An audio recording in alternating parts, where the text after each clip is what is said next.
कलीम रज़ा, इनका सवाल ये है कि बाज़ लोग ऑनलाइन बिरयानी भी मंगा के खाते हैं, नॉन वेज लॉलीपॉप बिरयानी या चिकन बिरयानी वगैरह, तो ऑनलाइन ख़रीद के खा सकते हैं। ये बिल्कुल वैसे ही जैसे ज़ोमेटो के ऊपर सवाल था, उसके लिए सेपरेट वीडियो बनी है। तो अगर ऑनलाइन अगर बिरयानी खाई जाएगी मंगा के और वो मुस्लिम होटल से मंगा के खाई जा रही है, तो उसमें ऑनलाइन मंगाने में भी हर्ज नहीं है। चाहे डिलीवरी बॉयज़ का गैर मुस्लिमों से कोई फ़र्क नहीं पड़ेगा, तो मंगा के खाई जा सकती है।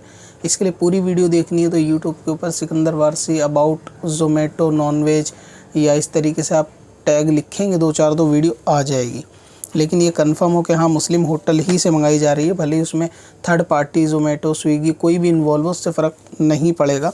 लेकिन ये कि अगर मुस्लिम होटल से मंगाई जाएगी तो नॉन वेज बिरयानी ऑनलाइन मंगा के भी खाई जा सकती है। अब अपनी वेबसाइट ब्लॉग के लिए होस्टिंग खरीदें qadri hosting.com से।